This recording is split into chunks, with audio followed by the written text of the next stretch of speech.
actually have hope if I just sort out my feelings and sort out my thinking and take positive, deliberate, intentional action in my life, and it just propels them onto this path. And you talked about it, like the way he looks. I actually did a podcast with my hockey podcast after you had talked with him a couple weeks ago, whenever it was. And like the glow on his face and the energy he was emitting, I was like, wow, dude, like this is exactly it. And you need to be banging the drum now and go into your community and show, because anybody that's seen him beforehand could tell it's not the same person. It was a guy that was struggling, that was dark, it was conservative, wasn't putting himself out there in the context of like being comfortable in his own skin.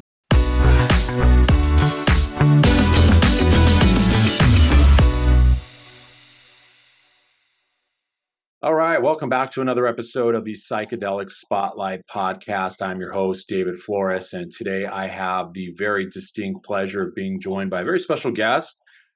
He is the man of the hour. He is the enforcer of all enforcers. He is Riley Cote. Riley, always great to see you, always great to connect. How are you doing, my friend? I'm doing well. Thanks for having me. Good to see you again.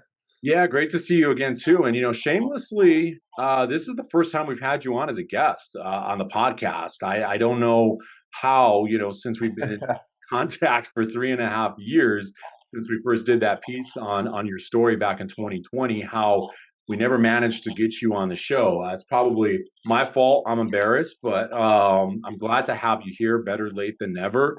So really happy to have you here. And I know it's been an eventful year for you and for a lot of us here in the psychedelic space. Last time I saw you was down in Denver back in June at the Psychedelic Science Conference put on by MAPS, which really was one hell of a conference. And of course, I saw you also at UPenn for the screening of Peace of Mind, which we're going to talk a little bit about. But I consider you, Riley, an OG. You were out there putting in the good word for psychedelic therapy.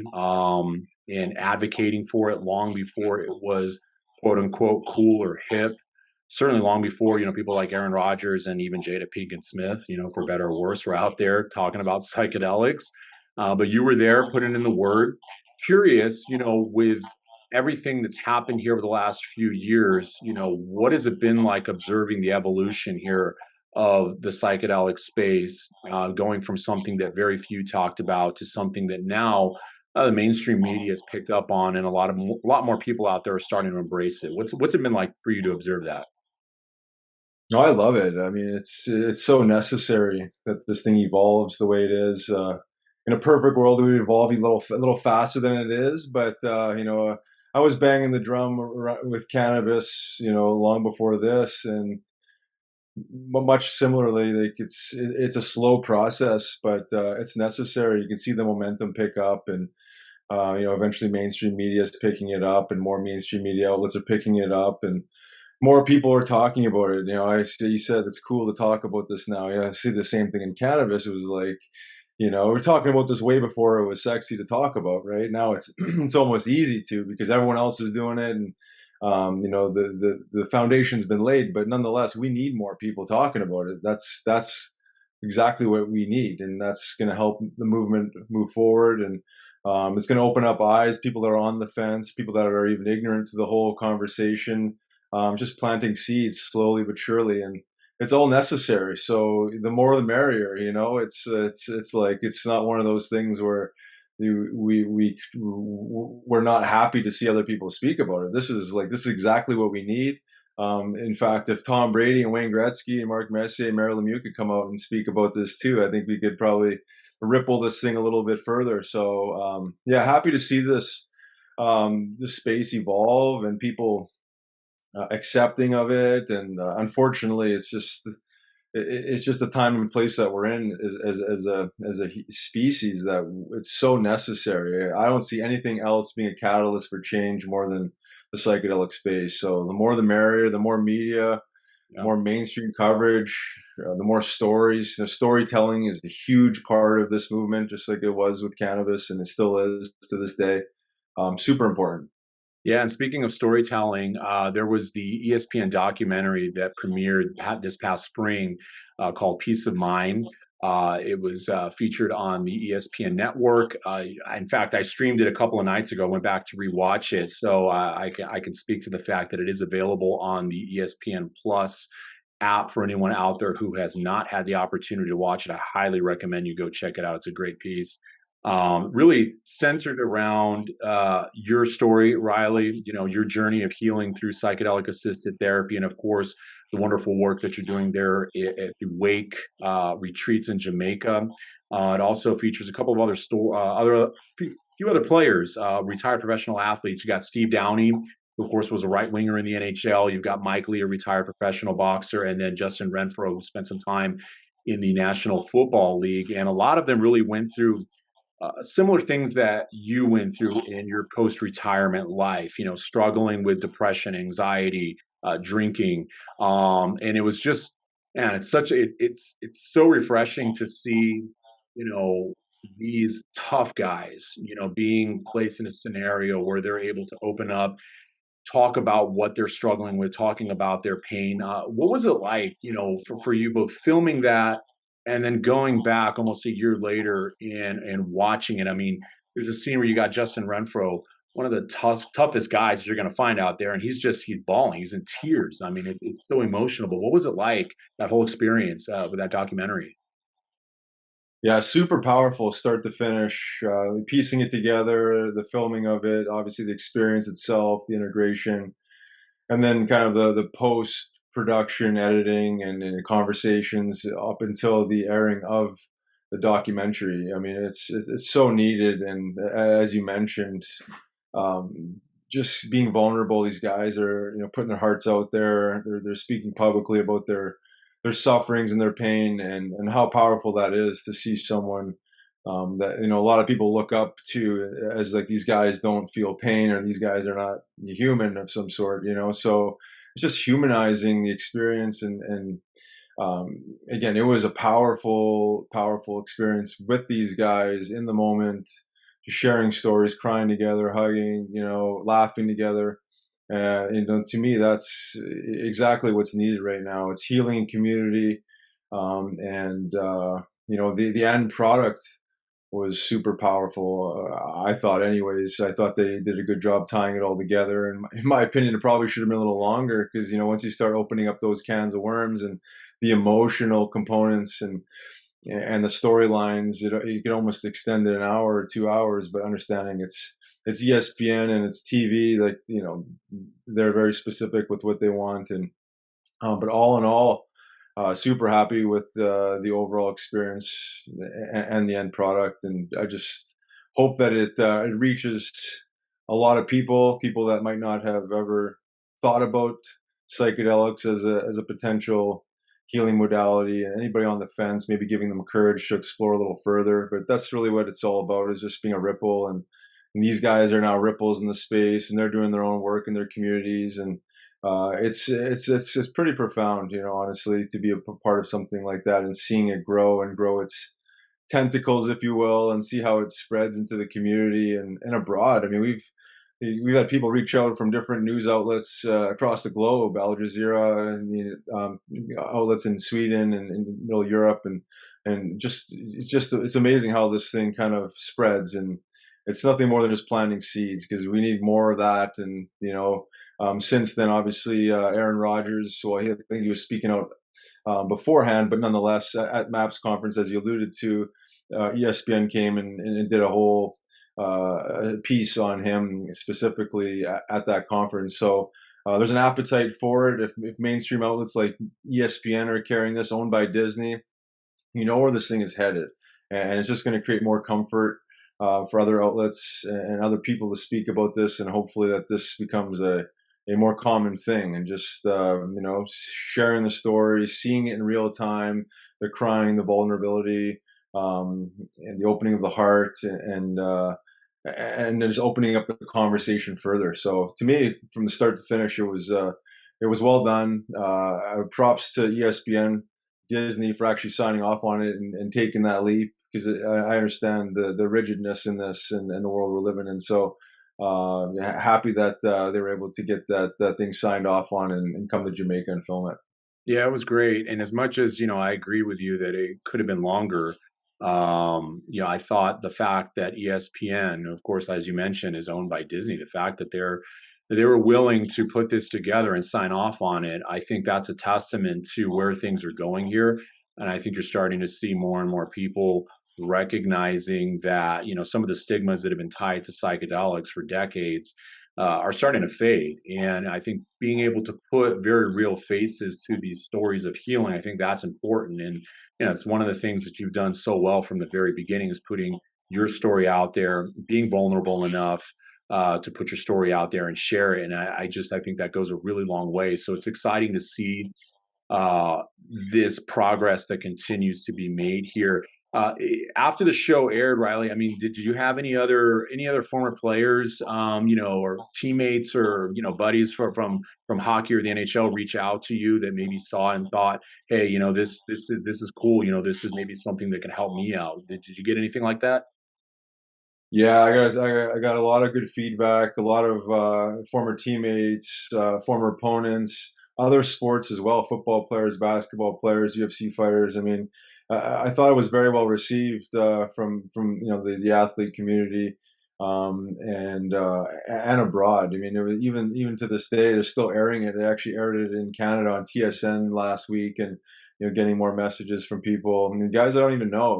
They're just kind of seeing the work, and it's not the first time they've heard it, but if the seed keeps getting planted, all of a sudden they know there's something there, and they just feel like they need to take that next step, and whether it's make a call or go onto a website and do more research. But very well received, even in the Flyers alumni, the conversation for a lot of these old school, say Broad Street bullies, kind of born in the prohibition days where drugs are bad, and alcohol is the only way we self-medicate, are kind of turning a new leaf in their perspective, around their opinions around these plant medicines. So um, and then beyond that, the Flyers have a disabled veteran hockey team called the Philadelphia Flyers Warriors. I think most teams actually have one of these teams associated with the main club.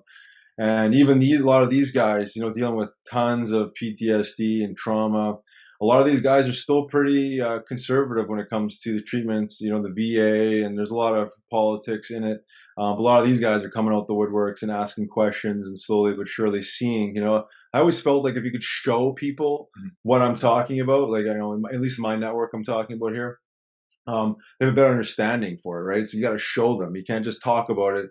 I thought that the piece itself did just exactly that, whereas now they had a visual component to everything I've been talking about with them over the last few years, around like just alternatives that could potentially be explored for their own personal healing. So, but the work's not done. Obviously, that's just one piece. It's one seed planted.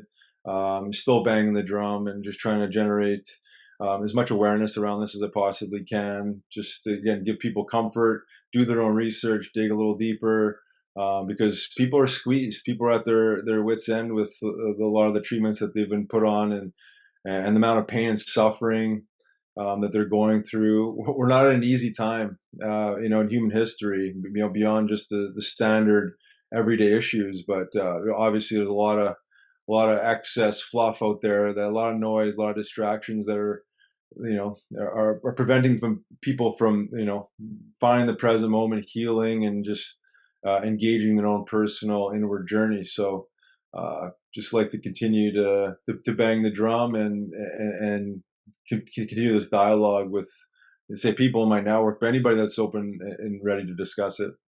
Yeah, and I know one guy that did reach out to you, Kevin Colley, who we recently had here on the podcast a few weeks ago, and he was kind enough to share his story with us. And for folks out there that maybe aren't familiar with Kevin, he played several years of professional hockey through the AHL, OHL, ECHL, and far too brief stint with the New York Islanders that ended too soon after a devastating neck injury that he suffered in January of 2006. But that injury kind of sent him down on a path that ended up being a very dark path. He obviously had his career ended and taken away from him before he was really ready to walk away. He suffered with drinking, depression, anxiety, and not all that different from some of the things that you suffered with, Riley, there in your post retirement life. And went several years, kind of just he mentioned just kind of just trying to get himself through every day until he finally was able to connect with you recently. You want to share a little bit about the story about you connecting with Kevin and all that, because I think it's such an uplifting story to see someone who struggled for so many years. Now, when he was on here, I mean, the guy, he's happy. He looks like he's mentally cleared, emotionally happy. Just a complete change. I mean, share, if you will, your story with Kevin Colley. Yeah, so proud of Kevin, man. I don't know how he did it, to battle in the darkness for so long the way he did. It shows his resilience. And I ran across Kevin back in the day when we played against each other. We had a couple fisticuffs. So I know Kevin well and his style of game, and he was a warrior. I mean, he was resilient, and he was hard. He was a hard player. So I'm not surprised he was able to weather the storm the way he did. But I mean, I felt terrible hearing about his story, the way it played out after he reached out to me. Several weeks after the ESPN documentary, after he watched it, and my heart just, it was just hurting hearing him talk and the pain and suffering he went through. But what I got out of it was that he recognized there was hope. Like he had, heard my story, and then he knew who Steve Downey was through the hockey world, and just hearing other guys' stories, seeing guys cry and find some hope on the other side of it. He was like all in, like right out of the gate. He's like, I want to come and do what you've done in Jamaica. So that was the beginning of the end, if you will, in the fact that he was all in, hooked them up with Nick Murray, the CEO of Wake. They had dialogue. They landed up being from the same hometown in Canada, like all these weird, interesting alignments. And he came to Jamaica. I ended up going down there. He brought a buddy, and man, I don't like to say that these things can change you so quickly, but they can be a catalyst for change almost instantaneously. It's not gonna fix your life and solve all your problems by any means. I'm not gonna sit here and say this is a panacea, but I'm telling you, like, and I've seen this with Steve Downey too, and several others. Like, you show up and they're in shambles. Like the look on their face, the way they're carrying themselves, like almost like they're on their last limb, and then they have these experiences, and they open the heart, the spiritual heart, and they're vulnerable, and they cry it out, they express, and they have some just kind of coming to God moment with, like, man, like, wow, like I actually have control, and I actually have hope, if I just sort out my feelings and sort out my thinking and take positive, deliberate, intentional action in my life. And it just propels them onto this path. And you talked about it, like the way he looks. I actually did a podcast with my hockey podcast after you had talked with him a couple weeks ago, whenever it was. And like the glow on his face and the energy he was emitting, I was like, wow, dude, like this is exactly it. And you need to be banging the drum now and go into your community and show, because anybody that's seen him beforehand could tell it's not the same person. It was a guy that was struggling, that was dark, it was conservative, wasn't putting himself out there in the context of like being comfortable in his own skin, because he was feeling like horseshit every single day and fighting a real dark fight. So yeah, I mean, I still keep in contact with him since then, and his energy level, his vibrancy, everything is just so heightened. And he talks about spending time with his children and his wife, and like stuff that he couldn't even sit with his children before, because he was just so restless and so much pain. And just how he's able to take that into his youth hockey community. He's doing a lot of good work in, and some other NHL players that he's surrounded with there in Dallas. So it's just one of those simply remarkable stories that we keep coming across. And I'm just so blessed to be a part of this movement, because it's just so exciting to see. It's just so refreshing to see people that are essentially in absolute, what you call, in the dumps, like they're down and out, to be able to revive themselves, injecting some spirit back into them, opening up that energy of love, that acceptance, that forgiveness, all these, spiritual terms you want to throw in there. But how powerful it is. I mean, again, I don't even have words for what we see in some of these situations, but he's doing extremely well. And again, hopefully this leads to more. This is it, Yeah. right? And whether Yeah. it's, it don't matter whose organization or who it's through. This is just about people seeing the story, uh, connecting with the story, and recognizing there's hope. And then therefore they're going to take their own action. They're going to research it. They're going to make a phone call. They're going to a website. They'll book a retreat. Unfortunately, that's, with the laws and everything, it doesn't exactly allow for easy access. Mhm. But if there's a will, there's a way, and we're just trying to make this stuff affordable for people. Obviously, with Oregon and Colorado moving next, and there are probably a couple other movers and shakers. Slowly but surely, the access is going to be more domesticated. But until then, you're going to have to go to a legal jurisdiction or just kind of do your own work locally. But people are becoming more comfortable with it. There's more stories, it's storytelling, nothing more than that, right? And people are hearing it, and hopefully they make change and they spread that story or their story. And it's powerful stuff. It's unfortunate they actually have to go through this much pain and suffering, and digging into the trauma to get some legislatures and congressmen and whoever else is paying Right. a bit of attention to this to actually make some significant change on a federal level. But we don't control that. All we can control is the stuff we can do here and now. And you're doing an amazing job telling, helping, getting a platform for people to tell their stories, which to me, this movement, cannabis movement, all these movements were built on just sharing stories. So the more the merrier. And I wish Kevin Cawley the best in his future endeavors, and hopefully he can be a ripple in his community as he's already being, and help more people, help save lives. Yeah, and one of the things that, really stood out in my conversation with him is, he acknowledged that the work's not done. Right. And you mentioned that psychedelics are not a panacea, and we all agree on that. The way I always kind of describe it to folks out there that maybe have not gone through a psychedelic experience or psychedelic journey is it gives you the ability to open up a door. Now, you still have to put in the work to walk through that door.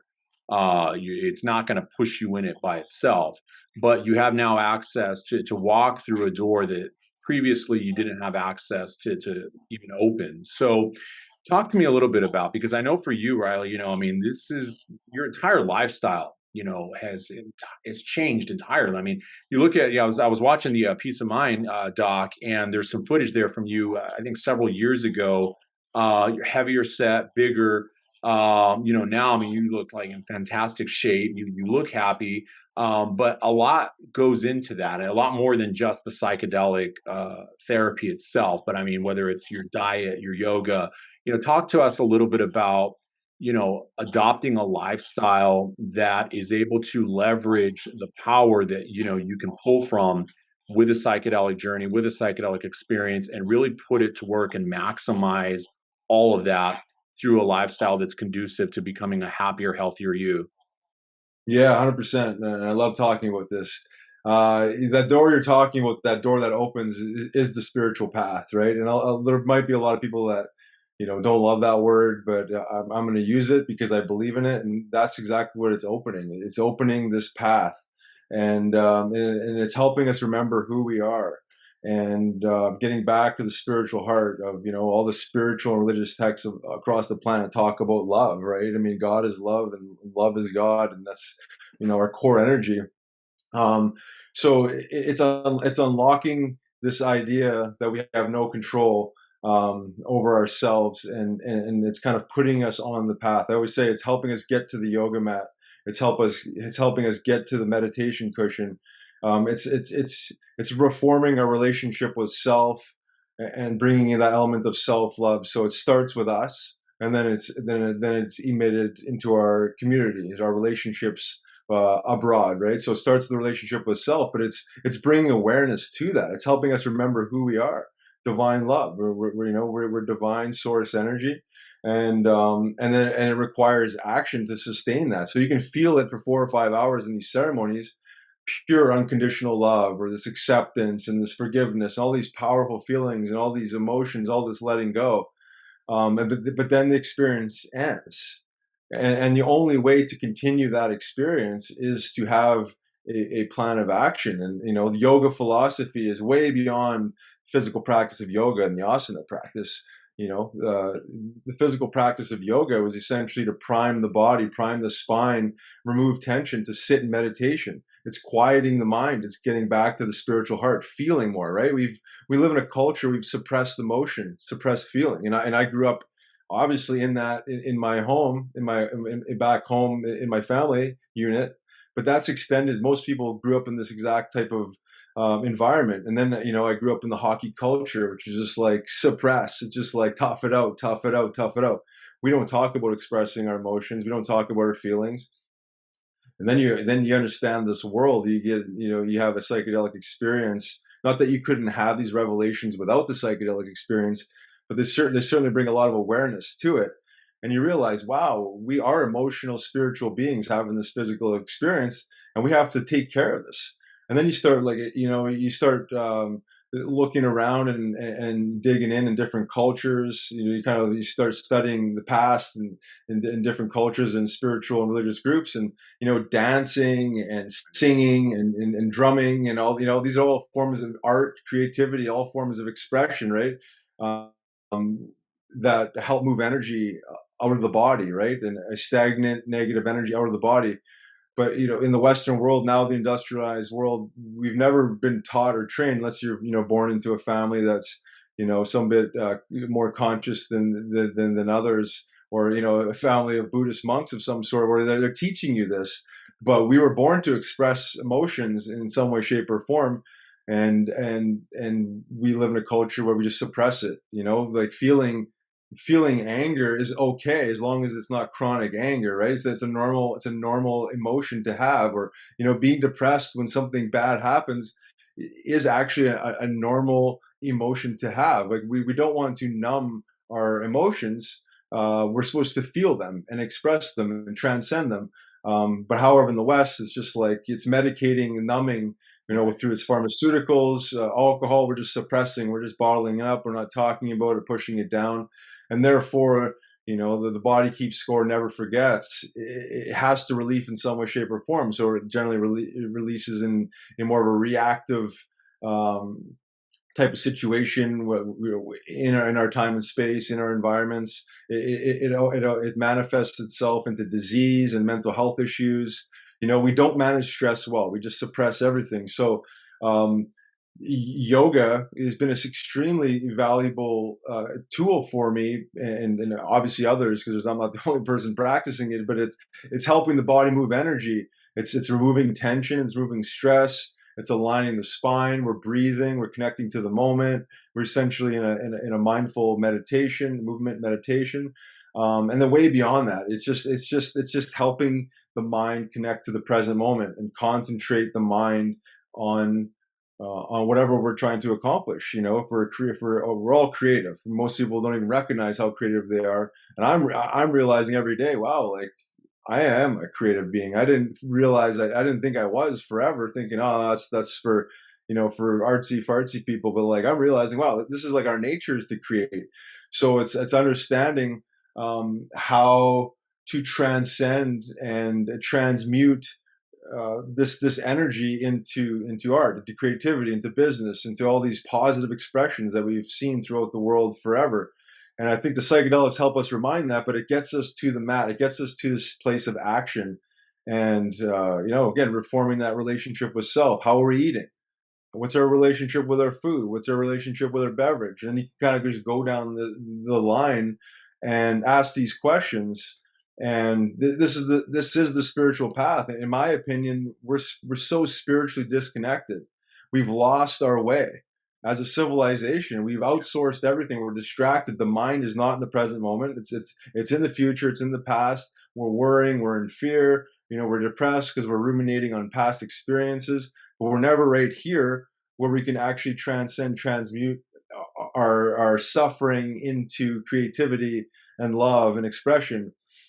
So we're at a time and place right now. Where we say we've been misled. I'm not sure if that's even the right terminology. I do think we have been fundamentally misled, especially through medicine and Yeah. obviously the food industry and some other things, maybe the church. But nonetheless, it's coming back to self, and the psychedelics are helping people get back on the path, opening the door, and now the work begins. So to sit there and have this experience and do no work, you could just sit, you can just chalk it up as a pretty profound experience. But as soon as we actually engage in the work, everything changes, and people call it, integration. To me, it's a way of life. The Yeah. integrations start before the psychedelic experience. I understand a lot of people are completely jammed up and they don't understand that yet. So it's not ideal for everybody. But like to me, the integration should never stop. It should never be like 6 weeks of phone calls and Zoom calls around your experience, and then all of a sudden it's like that's it. This is where I take pride in the work I'm doing in the world of mindfulness, slash integration, is like that's to me, that is the meat and potatoes. That is where true change lies, transformation lies, is in, I don't even call it the work. It's the discipline, it's the way of life that we're able to reform, and everything changes. People in your life may disappear that are no longer in alignment, no longer, Right. you know, say just accepting of your path, and that's okay. New people Yeah. come in. It's wild, So Filtering out the bullshit in your life. Yeah. yeah, it's letting go of a lot of shit. It's starting to understand energy. We're able to get energy, retain energy, and now direct energy. So it's just all these things that just gets in the spiritual process. The Mm. spiritual path never ends. It's not one day be like, oh, I'm fully enlightened, I know it all, and I'm good. I'm good for the next 20 years. To me, once you're on this path, it never ends. There's always ways to optimize. There's always ways to be better versions of yourselves, to be better, more present for your children, be more present for the people you're communicating with, being less distracted. So this is like, to me, um, this is the essence of what the psychedelics are teaching. It's Yeah. reminding us. It's bringing awareness to all these negative behaviors that we've accumulated, all these programs, letting go of it all, and almost building yourself back up. Connecting back to nature and starting from there. And yeah, it's a beautiful process. Yeah, it is. And I mean, on that, I'm not one to go down conspiracy theory rabbit holes or anything like that. Unless I'm having trouble sleeping, and then sometimes Yeah. I catch myself in the on threads on Instagram or YouTube, whatever. But you talk about being in the moment, being able to put yourself in a place where you can feel energy, be in alignment, with that energy. I'm all for it. Like it's helped change my life and put my life in a much better place. But yeah, I sometimes wonder, does the powers that be, whomever that may be, do they not want that? Because if people can discover ways to put themselves in a place, whether it's with the help of psychedelics, which of course a lot of them are naturally occurring substances that you can go out and forage if you wanted to. But if you can find ways to do these things on your own without having to rely on prescriptions or having to rely on paid subscriptions to whatever it is, you're kind of taking away that capitalistic, drive that really drives society right now. So I wonder if that's why there's been such a pushback on not allowing psychedelics to fully make their way into the mainstream. Because, and I kind of see it where it's like, well, they're allowing it now because they're finding ways to capitalize on it and to monetize it. So I'm just curious to get your take on it. Again, I'm not going to go down a rabbit hole or anything like that, but you've obviously spent a lot of time finding a way to ground yourself. Do you think that there's any truth to that pushback there? I would say so. I'm not sure it's a conspiracy theory. I think this is like the old trick in the book, right? Yeah. Distract and induce fear into people, right? It's the oldest strategies ever. and so the distractions are at a maximum. I mean, there's probably going to be more down the road, but between social media, TV, the news, I mean, everything is trying to draw the mind away from the present moment. So Exactly. there's the endless amount of distractions. I like to call it spiritual booby trapping. It's like if you look at the food industry, spiritually booby trap. They denature the food, right? You take the nature out of it, so you reduce it from a whole food to a processed food. Most people are eating, a diet of processed food, so it's not whole. Therefore, over time, it weakens and weakens the body, and it will manifest itself in disease. You look at medicine, the pharmaceutical model is essentially denaturing.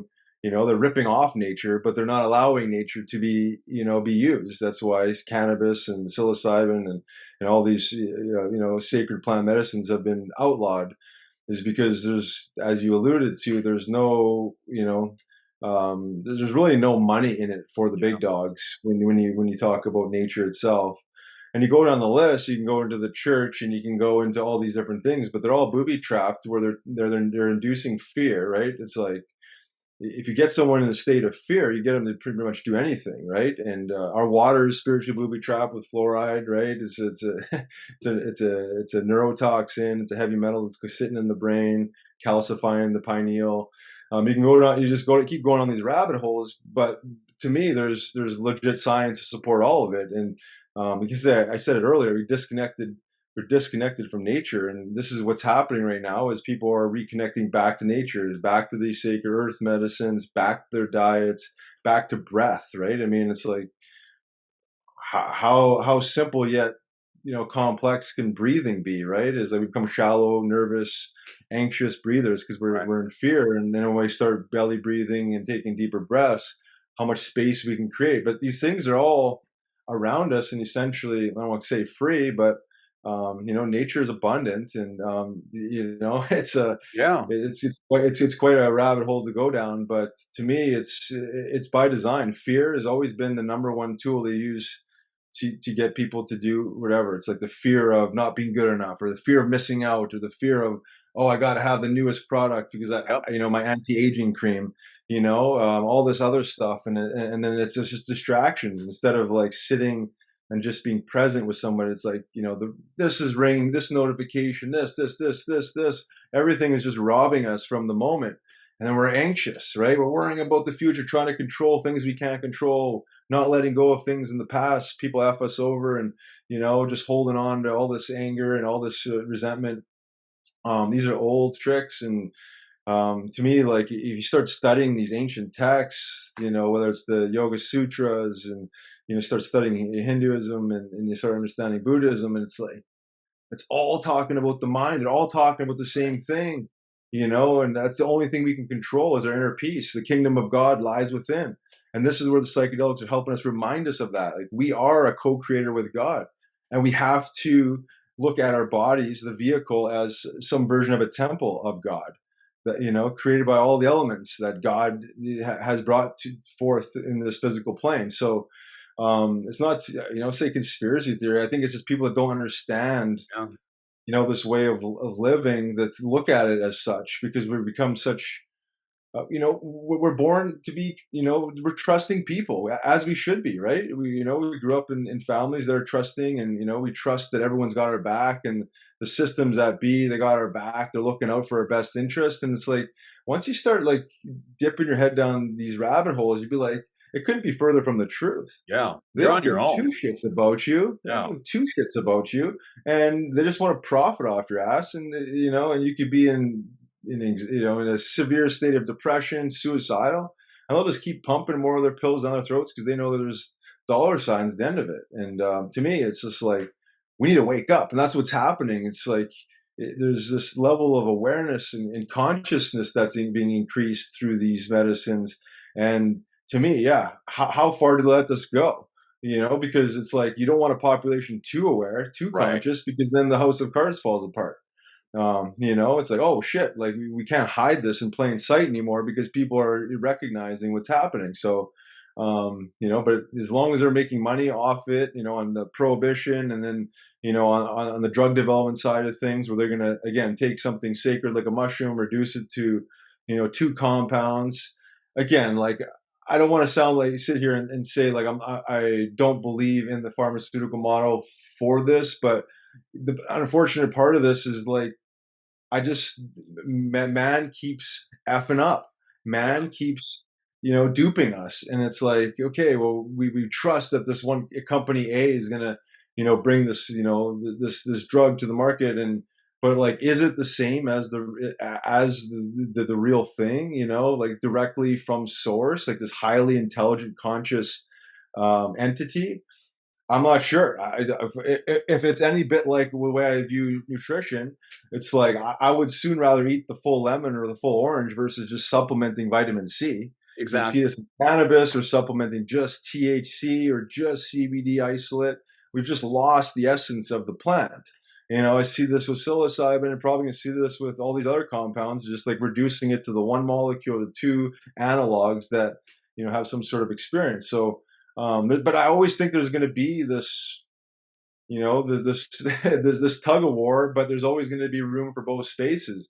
The sacred earth and the pharmaceuticals. I mean, they're both not going away. Right. There's no way the pharmaceutical companies are going to just bow down to the people that are going to do the natural medicine, and there's going to be a group of people that are always going to stay true to, the sacred earth medicines, right? And that's okay. At some point, I'd like to think. We could somehow have an agreement on some middle ground, but I do believe that this movement is certainly challenging the current pharmaceutical model and the medical model in its entirety, because never before has the pharmaceutical and medical industry acknowledged the emotional and spiritual bodies. Those are like for the church, or those are for a therapist. They're not in medicine. So it's interesting times, honestly. The paradigms are changing. There's no question. Yeah, and I mean, you see it though. The thing that always strikes me is, you have these, really well-educated, professionals who spent, years studying science and chemistry and things like that. And I'll tell you, they're so fucking hesitant to talk about the spiritual side of things. It's like they look at it and they're like, I'm not touching that. Like, I've seen a few, kind of, open up to it. But it's still like they've got a wall between themselves, between science and anything related to spirituality, and trying to break down that wall. Man, I'll tell you, like, I knew it was going to be a challenge, but I didn't think it was going to be this challenging. I don't know. Have you noticed the same, that, when talking to medical professionals, or, those in the scientific community? I mean, they just seem to not want to even touch anything related to spirituality. 100%. Yeah, I see it all the time, and I laugh at it, because Yeah. it's like, if you want to be truthful in this space, and ignore arguably the most important component here, the spiritual and emotional body.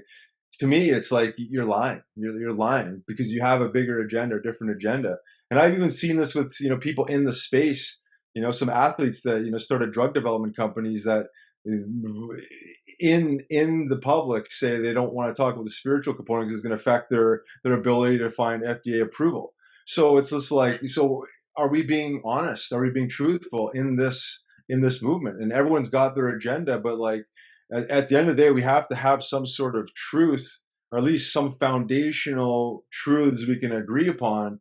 But to keep it in the bucket of purely medical, purely pharmaceutical, reductionist medicine, to me, it's not doing the space and the movement a service. It's doing a disservice. And unfortunately, these people will have to come to grips with their own personal belief systems, because I have to believe it's chewing them up from within. Because if you're holding on to something, and if you're trying to be a thought leader on something, but you're not choosing to speak about a huge part of it because it doesn't serve your agenda, unfortunately, your narrative will eventually crumble, and if you're not honest, it's going to eventually eat you up inside. But yeah, it's wild. That's why I think this is an amazing time in space, is because the medical system needed to be challenged, you look at the opioid crisis, and the anxiety, depression crisis, the suicide crisis, the mental health crisis. It's just like, how much longer could we keep lying and pretending like this is like the only way? And I'm grateful for this, because it's going to push, it's going to squeeze some people, and eventually, like, they're going to have to be honest with it. Unfortunately, there's going to be a lot of people that are just going to stay true to their belief system, and but once you start peeling back this onion, like, at some point, you can't just keep pushing this reductionist medicine model and just saying that it's only for this, and this is for that, and it's like, beyond the healing component, like this medicine is for well people, because if this is like spiritual medicine, like, this is about being a better version of yourself, and this is beyond Yeah. just traditional medicine, right? This is Yeah. like, this opens up a whole other can of worms. My fear with it is that, you talk about man and, how man has fucked things up, over the course of history. And that's true. Like, it's just what's happened. And a lot of that is this desire, which I guess, it's kind of a double-edged sword, because I think in some ways it's led to a lot of improvements, but it's this ongoing desire to want to improve things, to want to enhance things, optimize, maximize, so on and so forth. And I think you're looking at something here with psychedelics where it's like, I don't think you need to touch it. Like, I don't think it needs to be improved. Like, it is what it is. Now, if you want to sit here and say, all right, if we want to put this in a medical setting, we've got to reduce, how long the hallucinogenic, effects last. From an accessibility standpoint, I'm open to having that conversation, because for me, at the end of the day, it's all about saving lives. It's all about, trying to get this type of therapy and this medicine, accessible to as many people out there who need it. And I understand there's going to be some folks out there that aren't going to want to try, that aren't going to want to do ayahuasca, that maybe, aren't going to want to, take a magic mushroom. Maybe they'll feel more comfortable if it's in the form of a pill, something that they're more familiar with. If at the end of the day that helps them and it puts them on a healing journey, then I'm kind of okay with it. But like you said, don't deny something that is inherent with this experience and with these journeys, because anyone that is gone through a psychedelic experience, a journey, you cannot sit there and say that there is no spiritual component associated with it. You're just flat out lying. So my hope here, just to kind of put a bow on this conversation, is, I know some of the folks that you're talking about that are out there, with drug companies. My hope is that with some of them, it's Trojan horse. They're just trying to get it in. They understand that there's a certain set of guidelines. You got to say the right thing to, appease FDA and all that. My hope is it's a Trojan horse to get it in. Once it's in, then hopefully they can start to open up and start to acknowledge things that maybe they've been denying now. That's just my hope. I don't know. I guess time will tell. Yeah, I think so too, and I feel the same way you do. I don't want to sit here and sound like I don't want that play to happen at all. What I don't want them to do is do what they've done in cannabis, and they're Right. probably already doing, is lobbying against the natural medicines, right? Is because they don't want you and I being able to access a mushroom or a plant. You have to come through me, the gatekeeper, right? And you've seen this before. How many millions and millions of dollars have these companies thrown at cannabis prohibition to keep it still a Schedule One drug in this country? It's pretty effed up. So you do your thing, we'll do our thing, and as long as you're not interfering with that, and I can live with it. But Yeah. unfortunately, there's a lot of money being thrown in the back door to keep this thing, deadlocked, and I guess that's where I'm coming from on No, I that. agree. And I mean, you're obviously doing, terrific work there with Wake, and the retreat center there in Jamaica. It's a shame that, it's so difficult to try to have anything like that here, in North America. Do you see, a time and place here in the near future, maybe long-term future, where a retreat similar to what you've got there with Wake in Jamaica exists in, let's say, Pennsylvania, Texas, or somewhere here in the US? Yeah, I mean, I'm super hopeful that happens. Obviously, we can start with where you can do that in North America, which would be Oregon and then soon Colorado. So the plan's always been to kind of just take that blueprint and do the same thing, Mhm. wherever. in whatever area that's legal and or potentially decriminalized, but starting with legal jurisdictions. So, and I'm also a huge believer in healing in community. I think it's the only way to really scale some of these longer experience psychedelics is doing it together in larger groups. Having one person sit with a psychotherapist for 4 or 5 hours to me isn't going to move the needle enough. There's not enough resources for that. Or we're going to have to start expanding into social workers or just trained facilitators. Is not going to have to go through a quote unquote psychotherapist or therapist of some sort. So but yeah, I'd like to think that that's probably going to already start happening in Oregon in some way, shape, or form. There's probably a lot of that stuff already happening. Some versions of smaller ones, underground ones, happening in Colorado and probably abroad too. Right? People are desperate to heal. Mm-hmm. People are desperate for a solution, and I know a lot of people aren't going to be waiting around for FDA approval before they, or legislation. It's just like cannabis movement. I mean, you look at Canada, and there's probably some in the U.S., but there's like mushroom dispensaries. Oh yeah. I was in Vancouver, at the end of hockey season last year, and like from our hotel, there was 5 mushroom dispensaries, and one of them was selling like peyote, DMT, like you name it, it was selling it because people are had enough. Like they're People willing to put want their it. neck out there, and they're going to get shut down. I know at some point, but that's where it is. People are not going to wait. They're not waiting around for Health Canada or FDA and all that other stuff. So. Yeah, I mean that's what I tell, anybody that kind of, pushes back on whether or not, psychedelics are ever going to make their way to the mainstream. I always tell them, pay attention to where society stands on them. I don't know if you're like me, but I mean on Instagram, almost every day I'm being followed by some new product, someone offering, mushroom chocolate bar, or whatever it is, like, Yeah. and that to me, and there's been some really good products. I'm going to say, like I've tried a few, and there's actually some really good stuff out there. There's also some shit quality stuff out there too. So I do want to caution anybody out there, but nonetheless, like that tells me that society has a real desire for psychedelics. And again, you talk about the dispensaries popping up in Canada. It reminds me a lot of, the very early days of cannabis. I grew up in the Los Angeles area, and I remember I was living in LA at that time, and there would be a gray market dispensary that would open up, get shut down after a month or so, new one would pop up, get shut down, new one pop up. That cycle continued until they finally just legalized it. Society are like weeds, as the way I say. They're gonna pop up. Like it's just gonna keep coming. Like it's gonna keep coming up to the surface, and that's how I feel. That's my look at psychedelics right now and where we're at. I feel like it's gonna happen because, as you said, people are tired of being given treatments that are just not effective, having limited access to treatments, and yeah, I just think it's a matter of time. Like it's going to take time, but I feel like it's going to happen. I'm assuming you think the same too, right?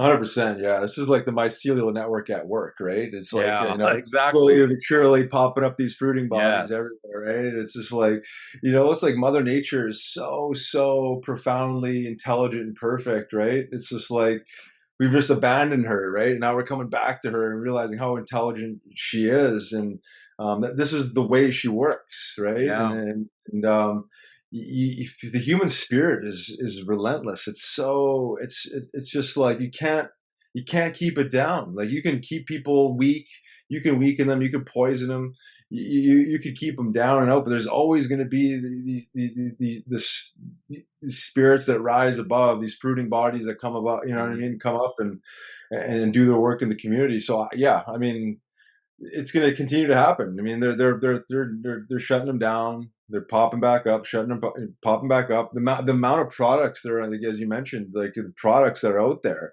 it's wild. This is like I said, I don't want to compare it to cannabis, but like cannabis 10.0, like Yeah. the amount of like innovation that this early. I guess they're just kind of ripping off the cannabis model with the chocolates and the gummies and the like every product you could possibly imagine to a fault. Right now, it's just like people are going to have some bad experiences, bad product. It's just, but that's what the market wants. People, unfortunately, will do when they're desperate. They'll try anything, and a lot of these people are like naive consumers. They don't know premium. They don't know high quality. They're just gonna, see a nicely packaged chocolate or gummy, and and hopefully it's legit. But Yeah. but the market is calling for it, and it's not going away. I don't know how you put this one back in the bag.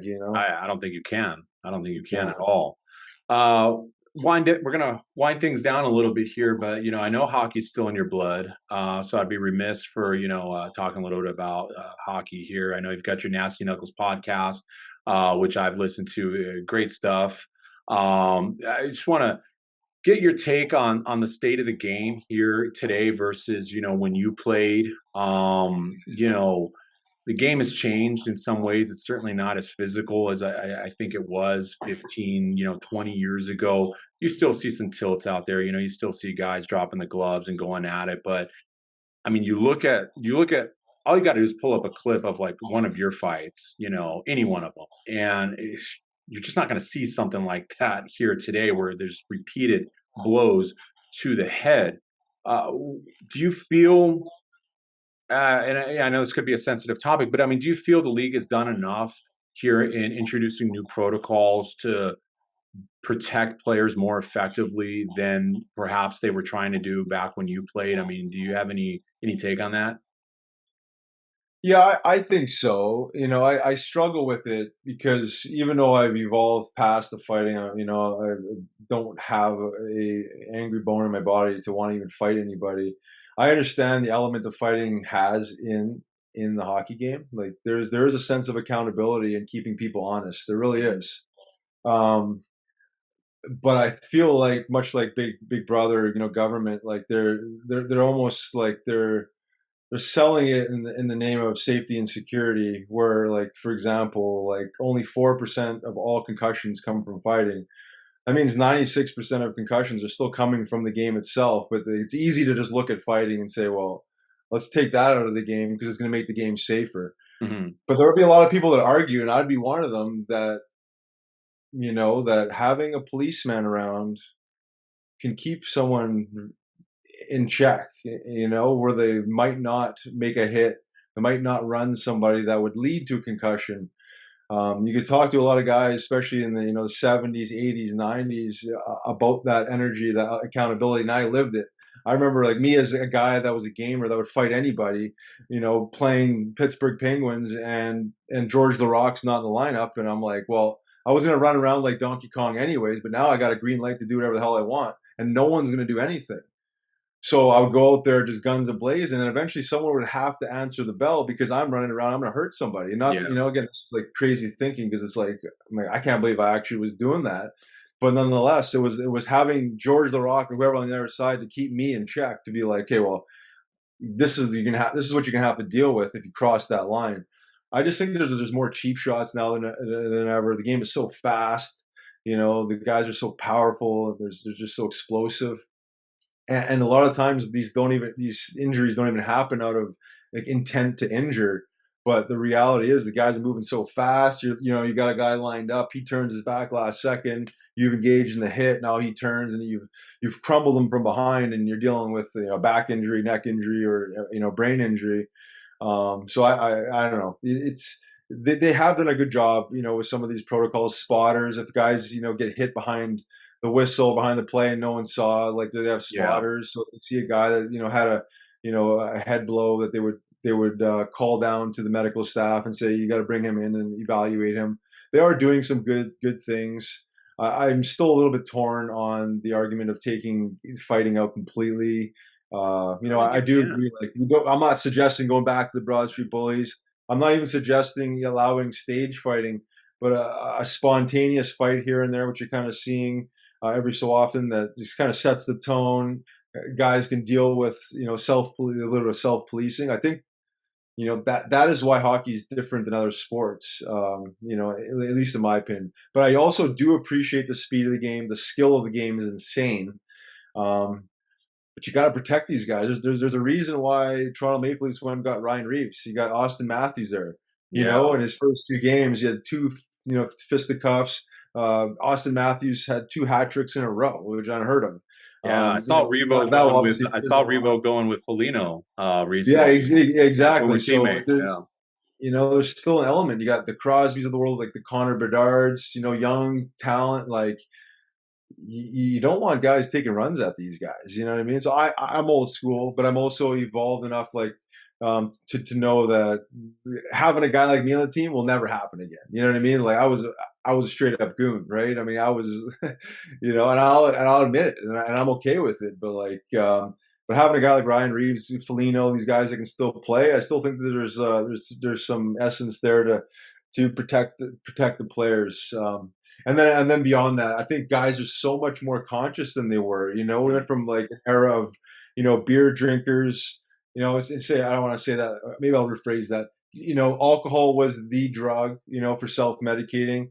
No, not a whole lot of functional training, sports specific hockey training. To this world of there's so much money poured into strength and conditioning and recovery now. The level of consciousness, lot more cannabis use, different cannabis compounds or CBD, anti-inflammatories, really focused on recovery, and less drinking. They're still going to party now and then, but they're not self-medicating the way they did because they didn't have the information, the knowledge. There was still, this is your brain on drugs. Like drugs are bad, like misunderstanding. But we're living in an age of information. These guys are pretty smart. They're always looking for an advantage, right? And then you even seeing like microdosing psilocybin in sports and high level performers, right? It's like it's getting you into flow state. It's helping you find that present moment we talked about, and therefore less distractions, more concentration, more focus. So there's a lot more awareness and consciousness in the game, which I love to see because this mimics, this is a microcosm of the macro. This is what's happening. People are becoming more aware. And slowly but surely they're eliminating and they're letting go of some of the things that are highly toxic to their body and recovery. I mean, like drinking after a game could be the worst thing you could ever do. And I did a lot of it. Like I'm not going to sit here and deny that I wasn't that guy either. right. And I don't want to sound like a hypocrite, but I've learned that dehydrating the brain, especially after you get punched in the head, dehydrating the brain and body is the worst thing you can do for recovery. And waking up in the morning, have to practice or play the next day, it's the worst thing you can do. So, getting a good night's sleep, helping. But you didn't know all this back then. You didn't know all No, this. of course not. Yeah, but this is how it's evolved. Even like when I Yeah. was coaching the Flyers minor league team, I was coaching them for 7 years. I got out of that like maybe 4 or 5 years ago. There was guys in the back of the bus, with infused peanut butter or infused coconut oil, and they were just after the game, they would just be eating their cannabis oil. Because they needed to sleep on the bus. We're in the minor leagues, right? I mean, and it doesn't matter where you are. You're trying to calm the nervous system. You're trying to promote a proper night's rest, and it's not easy to sleep on the bus. But historically, it's been beers on the bus after the game. It's like you can't wait to get to your seat and crush beers, and guys who drink the whole night until their next destination. So the fact that this is happening. It's beautiful. To me, it's for the safety of the players. These players will lengthen their career. They'll give themselves the best chance to recover and perform the next day, and therefore optimizing their performance and staying healthy. Right? If you're hydrated and you're rested well, you're probably going to limit your chances to get hurt. At least soft tissue injuries. Bones and some of the stuff is freak, but. It's amazing to see how those things evolved. I would say, a good chunk of players are using some version of a cannabis-based product, and then I would say maybe not quite as high of a number for psilocybin microdosing, but to me, it's increasing like every day. I'm getting hit up a lot about questions around this, and that's not exclusive to hockey. All high-level performers are finding this because it's helping them get out of their head. Again, you guys say the spiritual heart is feeling. Hockey's a read and react sport. You're flowing up there. You don't want to be thinking. I had a coach, Terry Murray, that used to say, like, once you start thinking, you're already too late. So this is where that's why these things are super helpful.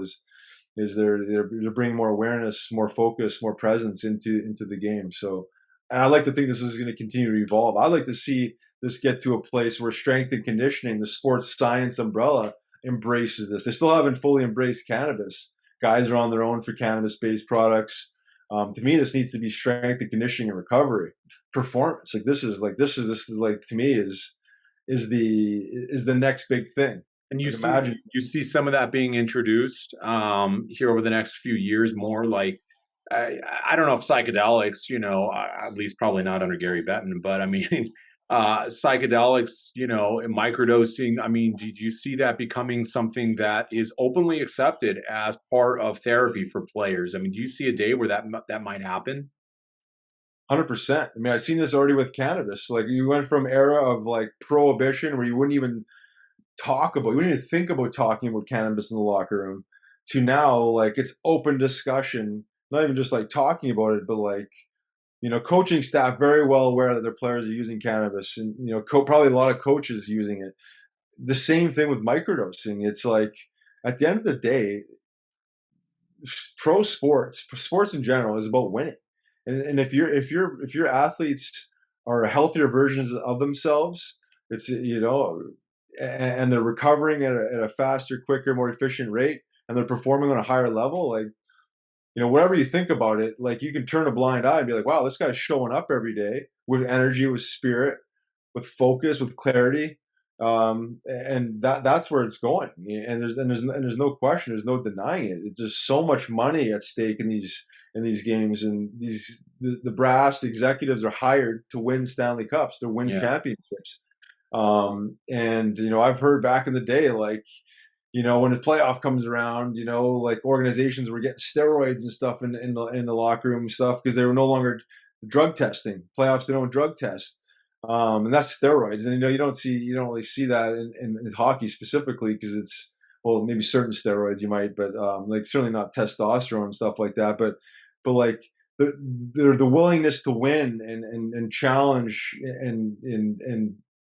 and offer something that's going to help a guy break through, or have that next, take that next step and or recover better. That's already kind of like been a thing in the game, in sports. But now we're talking about like really safe, at the end of the day, Right. safe compounds that actually promote recovery, that are actually anti-inflammatory. Not even anti-inflammatory, promoting neurogenesis, neuroprotectant properties. So, yeah, I mean, whether it's actually through the league itself or through, the organization itself, that's probably a stretch, because Mhm. cannabis is still not quite reached that point yet. But the acceptance of it has. But I think it's just like there's liability probably, and it's just some politics involved in that. But I like to think that the microdosing piece, there's probably some acceptance in that too. It's like guys are going to do what they're going to do.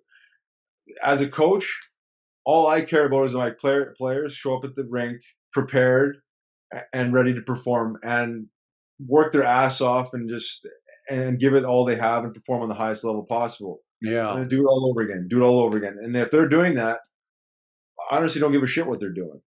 Yeah. And I think most coaches have that philosophy. It's like, all you want is your guys to show up. And if that's what it takes, if that's what they're doing, I mean, there's no secret here. These guys are high level performers. Yeah, I mean, yeah, absolutely, and I figure it's something that's going to come, more to a head here sooner rather than later. I mean, we've seen over the last couple of years certain players like Robin Leonard, coming out, sharing his story of his struggles with his mental health. I know Carey Price was also, sharing some of his, and I think Spencer Knight, the goalie down in Florida, also coming out and sharing, some of his own struggles as well. And you're seeing more and more players coming out, and again, I think it's one thing for them to come out and share these stories, but it's another thing to ensure that they have access to therapies that can actually help.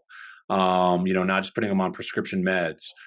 So I'm hoping that this becomes something that they'll have access to openly, and that they won't feel they won't be in fear of being able to go, maybe to attend a retreat at Wake or something like that. So nonetheless, it's encouraging to see more and more players being comfortable talking about their struggles with mental health, because it is important, rather than just denying it. So I think we're going to see a shift here over the next few years. And again, I go back to having individuals like yourself coming out and being vulnerable enough to share your story. I think that's really help to open up a lot of these conversations here. So again, Riley, man, thanks again You've been an advocate, for a long time, and a lot of what we're seeing here, all this progress, a lot of it has to do with you, just open up these conversations and helping to change people's perspectives on these things. I know you got your site, rileycote.com. Want to encourage everyone to, of course, check that out. Any last thoughts? This has been it's been a great conversation. I appreciate it. Like I said, long overdue for us to get together here and record this pod. But any lasting thoughts here? No, I just want to express my gratitude for having me on. I love this conversation, right? It's so meaningful, and it's outside of the box for a lot of people. But not really. I think we touched on a lot of real powerful stuff there. I think at the end of the day, I mean, if you're listening to this, that there is hope, and with or without psychedelics, there's hope. But it requires some digging deep and looking inwards, and taking some action. It's a process, but there's certainly hope here, and hopefully things on a federal level, on a global scale here, we can move along, we can get more access for people. But just hoping that everyone out there stays strong, and have faith, and think outside the box. We are powerful beings. We have more power than we think we have, and it begins with looking inwards, and doing the work, and owning our shit.